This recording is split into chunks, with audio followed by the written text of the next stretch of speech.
we're back with another Riga TechCast, and today we have a very special guest, Edgar. Thank you. Edgar, who you are and what do you do? My name is Edgars Kohs, and I am the CTO and co-founder of Flying Operator, which is a UK-based lending company.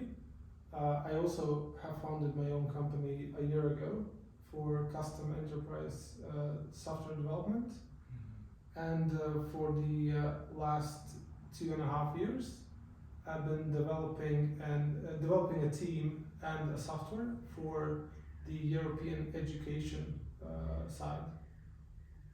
In addition to that, I support other companies and businesses with technical advisory in terms of their infrastructure, security standards, software development life cycles, everything relating how to develop in a team. Because typically a lot of companies will launch and hire a bunch of developers and hope that they can figure out how to build stuff. And what I see in a lot of cases, you have individual developers working in a team in individual styles. And the company just suffers from that because one developer will make something, the other will not know about it, the typical issues, right? So my job as an advisor is to teach the team how to work in a team in general, how to know what he did, how to verify that we all work in a consistent form. If I write my code and I read your code, it's the same style, it's the same pattern, it's the same logic, everything follows the same rules. So there is a trick to this, and I think I've cracked it throughout the years. The typical short version of this is that the management that runs the company needs to have technical skills. Because when I used to work as a software developer, my typical problem relating to the topic of teamwork was that I couldn't talk to my management. They just didn't get what I'm talking about. All they cared about that my stuff was done by X date, and that's it. So from my perspective, when I join a company to help them, I tell the business that I don't care of them, I'll care of their software team. So we're gonna focus on how do you feel, are you happy here, are you happy to develop in this form? So we're gonna find the pattern that works for that specific team and then integrate an SDLC, which is a software development lifecycle. It's a document that explains how to go from an idea till production. Each step is explained, who's responsible, what do you need, how do you get there. So ultimately, that's who I am. I am an engineer interested in infrastructure, architecture, and I share my skills with other businesses. I love it. Let's say someone's listening to this and that person is like, I've been a developer for 10 years, I want to be like this. Where, how do I learn being this, kind of having that wisdom, what you have? What would you suggest to that person? Well, in addition to everything I said, I also help young developers I mentor them and teach them how to develop. And the typical way how I start with someone who's new, who just came to me, we sit down and we try to identify what it is you like to develop. So the direction of your path varies based on the type of development you want to do. You might want to develop a game, a system, a website, a server stuff, items, plugins, widgets, whatever it is that for you is interesting. I could develop hundreds of WordPress sites, but it's boring, right? That's why I went into fintech, because I love dealing with finance and dealing with all those situations where important stuff for our customers is happening. So once you find that true calling for you, what's interesting for you, where you realize it's 2 a.m. and you're still doing stuff, then you found your item. And now for each type, there is a very different path. So there is no clear answer. It is down to finding that interest, and then once you found it, to put milestones for yourself. So let's say for me, I love system development. So anything that is core level, so microservice framework builds, or let's say decision engines, or stuff that is core level and required as an item for some other system. I love building those. So what I do is I design a plan that I want to build, let's say a decision engine, a system where you can feed in a bunch of data and get a bunch of output. So I'll put a path line for myself that first I'm gonna develop this part where I can feed the data.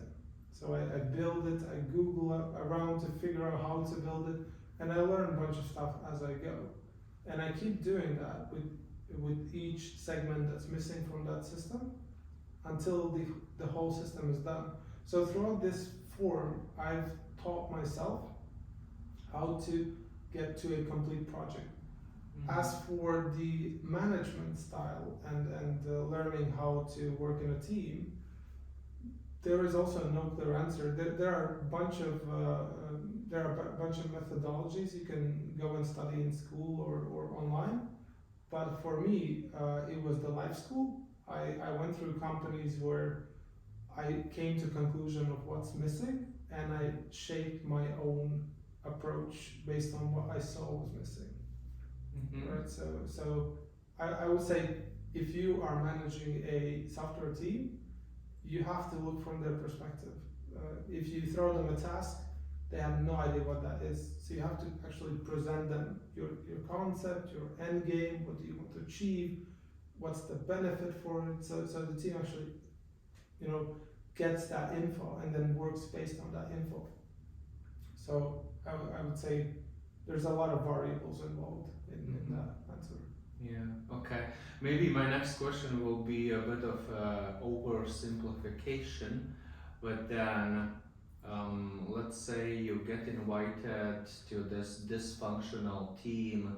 Let's say it's a team of teams, I don't know, 50 people. And you got invited because basically they say this is dysfunctional team, we don't know what to do. What are your first steps? What's the first things you do? The very first step is to interview every person. Every person. Every single, even the lowest tier developer. You sit down with them and you go through this checklist of who you are, what are your duties, what do you do every day, who relies on you, and how do you check your own work. Right? So you figure out a pattern throughout all of them. What is common? What are common mistakes they are making? And then based on what you've learned, you will figure out what is the best approach for them, because you have two directions based on that. Either you will enforce your own style and they will have to adjust, and who can't adjust will have to leave, or you try to come to a consensus where you will work a bit harder, but you will find what works for all of them or majority of them. And typically I take the latter, where I will try to figure out what works for all of you. When I join a company where I'm advising, I typically say you will all hate me, but I'm really trying to help you. Right? Yeah. So if you've always developed with with tab symbols, I'm gonna say we're gonna use spaces. Sorry, right? People hate that, but give it 2-3 weeks, they'll get used to it. Yeah, but I hear that you are going both ways at the same time. It really depends on what's in front of you. There are senior people who will understand that you're trying to help them, but they are just so they're stuck with it. They can't disconnect from it. So it's my job to say, okay, let's do it your way, but these are the extra things we'll have to do to meet the standard. Right? So there's never one right answer. Yeah. Okay. I love it. We should wrap this up. What do you think? What will be your next big journey? What you would like it to be? That's hard to say. Currently, I would say my commitments are long term. I've exhausted about close to 15 hours a day throughout my commitments. So it's hard for me to see what's ahead. I have to close out my commitments before I look forwards. But one of the interests for me is in my daily life, I use a lot of cloud computing, I use a lot of automation, infrastructure as a code, etc. I would love to go in that direction more because that's somewhere where I'm no longer involved on a daily basis. Usually it's all about team management, certifications, architectural help, code standards, and organizing all of that. But I love infrastructure. I love dealing with servers, dealing with clusters, cloud computing. I know most of the things I need to know, how to technically do them. I just don't have a project or a team behind who lacks someone who can come in and help. I've been blessed to find really strong infrastructure system administrators who are extremely good. And when I go and say, hey, I want to do something, and I see that they do it 10 times better, I'll just say, you do it, you know. But once there is a chance for me to jump in and develop, I don't know, a data center, I'll go and do it. Okay, yeah, thanks. Very interesting. Okay, thank you. I hope you enjoyed another interview. Bye. Thanks.